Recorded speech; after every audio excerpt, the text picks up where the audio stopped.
नमस्कार मित्रांनो, आपल्या शिवम ॲग्रो मराठी या यूट्यूब चॅनलमध्ये आपल्या सर्वांचे स्वागत। मी शैलेश आज आपल्यासाठी एका नवीन विषय घेऊन आलेलो आहे। आपण या अगोदर पशुपालन हा व्यवसाय शेतकऱ्यांसाठी अडचणीचा का झालाय हा पण व्हिडिओ बनवलाय। गाई पालन आणि म्हैस पालन याच्यामध्ये शेतकऱ्यांसाठी काय फायद्याचं आहे याचा पण आपण व्हिडिओ बनवलेला आहे।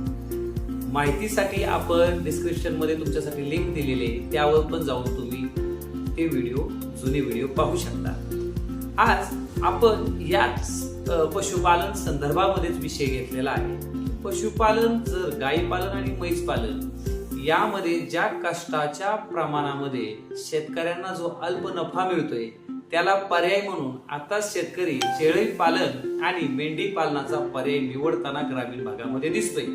याची काही कारण असू शकतात आणि जर शेतकरी गाई पालन आणि म्हशी पालनाला पर्याय म्हणून शेळी पालन आणि मेंढी पालन निवडत असेल किंवा त्याचा विचार करत असेल तर मग शेळी पालनाची निवड करावी की मेंढी पालनाची निवड करावी हा मात्र शेतकऱ्यांच्या स्थानिक परिस्थितीनुसार आणि उपलब्धता असलेल्या बाजारपेठेनुसार निर्णय घेणं अपेक्षित आहे। मग आज आपण ज्या पशुपालकांनी आपल्या दुग्ध व्यवसायाकडून आता शेळी किंवा मेंढी पालन करण्याचा निर्णय घेतलाय त्याच्या मागची काय कारणे असू शकतात। गाई पालन याला पर्याय म्हणून जर शेळी पालन किंवा मेंढी पालन याकडे शेतकरी पाहत असेल तर याची काय कारणे असू शकतात याचा आपण आज थोडक्यात विचार करणार आहोत।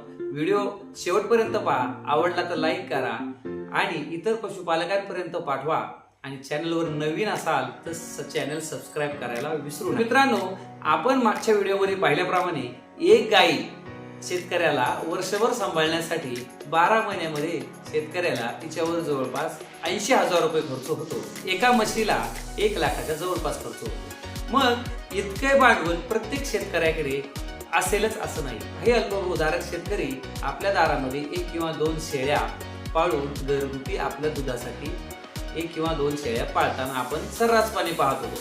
आता मात्र बकरी पालन आणि शेळी पालन या दोन्ही गोष्टींना शेतकरी आता प्राधान्य देताना आपल्याला पाहायला मिळतोय।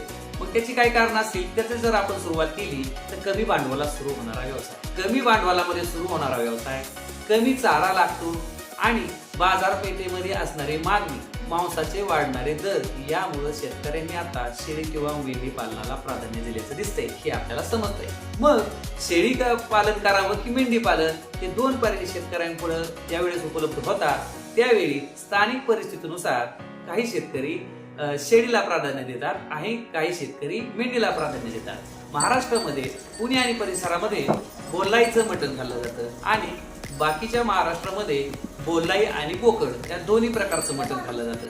मग मटणामध्ये काही तुमच्या स्थानिक पातळीवरती बोकडाला मागणी जर जास्त असेल तर तिथले शेतकरी बोकडाला प्राधान्य देतात। तुमच्या स्थानिक परिस्थितीनुसार कोणती शेळी त्या ठिकाणी चांगला तग धरू शकते, त्या वातावरणामध्ये असणारे पावसाचं प्रमाण, उष्णतेचं प्रमाण आणि उपलब्ध चारा यानुसार त्या परिस्थितीमध्ये कोणत्या जातीच्या शेळ्या जास्त व्यवस्थित राहू शकतात त्याची निवड शेतकऱ्यांनी स्वतःच्या अनुभवानुसार आणि अभ्यासानुसार करणं गरजेचं आहे। शेळी आणि मेंढीमध्ये वेगवेगळ्या प्रकारच्या जाती आहेत, त्या स्थानिक परिस्थितीनुसार आणि अनुभवानुसार उपलब्धीनुसार शेतकरी आता त्या जातींचा विचार करून आता शेळी पालन आणि मेंढी पालनामध्ये पडताना आपल्याला पाहायला मिळतात। आता कोणकोणत्या जातीच्या शेळ्या आहेत किंवा मेंढ्याची निवड कशी केली पाहिजे याबद्दल आपण एक स्वतंत्र व्हिडिओ बनवू।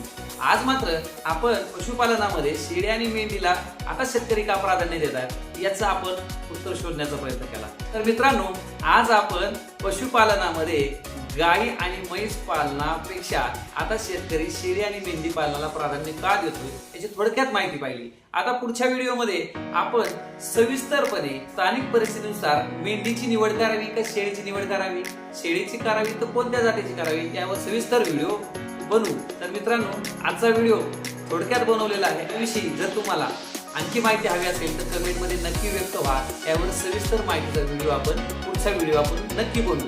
व्हिडिओ शेवटपर्यंत पाहिल्याबद्दल सगळ्यांचे मनपूर्वक धन्यवाद आणि चॅनलला अजूनही सबस्क्राईब केलं नसेल तर नक्कीच सबस्क्राईब करा आणि पुढील व्हिडिओमध्ये आपण शेळी पालन आणि मेंढी पालन याबद्दल सविस्तर माहिती पाहणार आहोत, त्यामुळे चॅनलला सबस्क्राईब करायला विसरू नका।